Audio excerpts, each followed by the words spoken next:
Your Excellency Musafaki Mohammed, the Chair of the African Union Commission, Your Excellencies, Heads of State and Government, honorable representatives of various countries represented here, ministers and guests, and ladies and gentlemen. Allow me, President Putin, at the onset to thank you, as well as the government and the people of the Russian Federation, for receiving us here in Petersburg and according us great hospitality, and especially last night's wonderful and delicious dinner, and the outstanding performance that displayed the culture of Russia, and especially of St. Petersburg, which is this cultural capital of Russia. We also want to thank you for enabling the artists to end their performance with the great African sounds and drums and dance. That touched our hearts and made us feel at home, and thank you very much for that.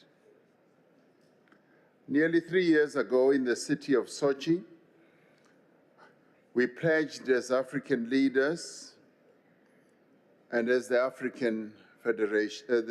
Russian Federation to cooperate in a manner that is mutually beneficial and that serves the interests of our respective peoples. In the intervening years, we have experienced strong geopolitical and economic crosswinds. We continue to count the human cost of the devastating COVID-19 pandemic and its impact on our economies. As South Africa, and indeed as Africa, we are greatly encouraged by the Russian Federation's commitment to deepening collaboration with the nations of Africa. This is important as we chart a new course for economic development, growth, and prosperity, and as we seek to achieve the attainment of the Sustainable Development Goals.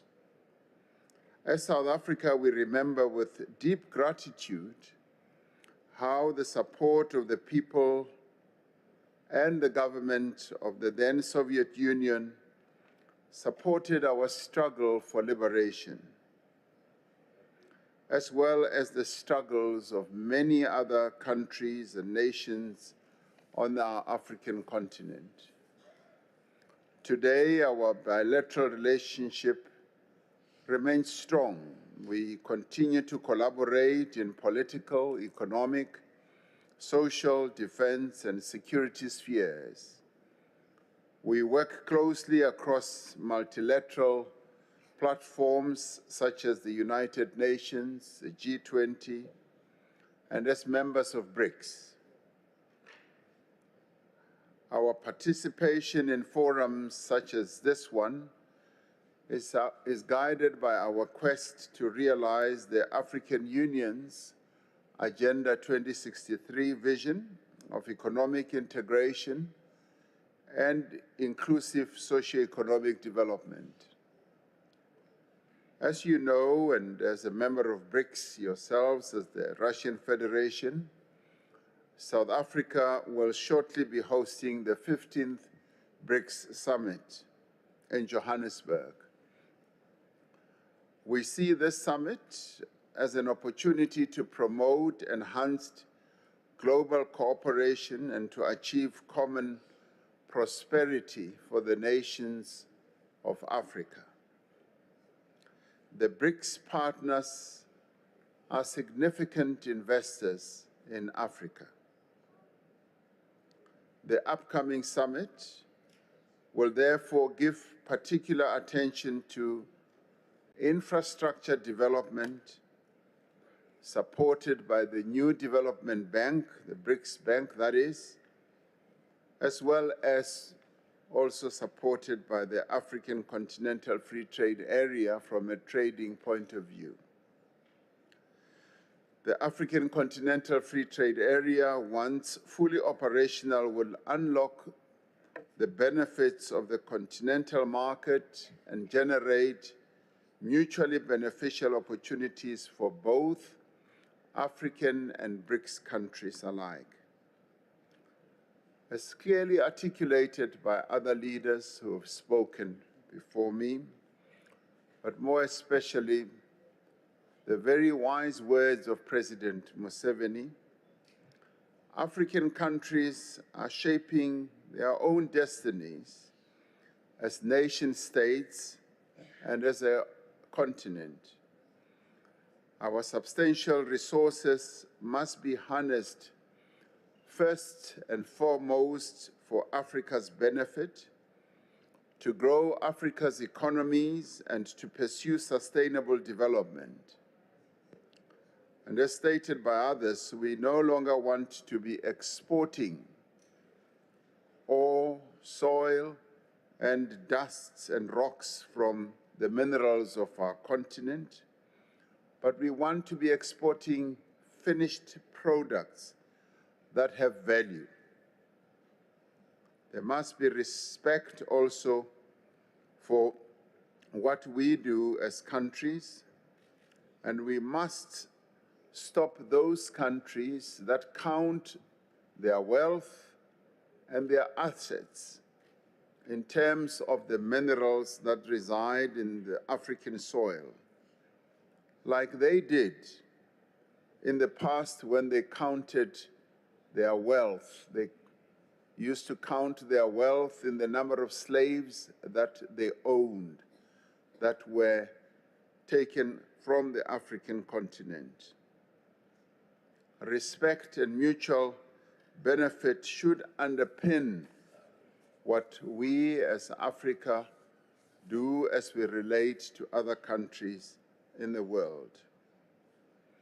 African countries should, as sovereign states, be able to also pursue their own independent foreign policy approaches that are not beholden to any other major global power or blocs.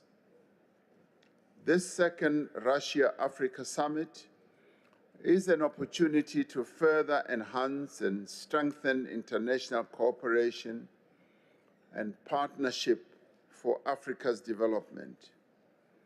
We welcome the focus on further cooperation between Russia and Africa to promote investment, to facilitate development of value chains and boost capacity to produce and to export finished and manufactured products.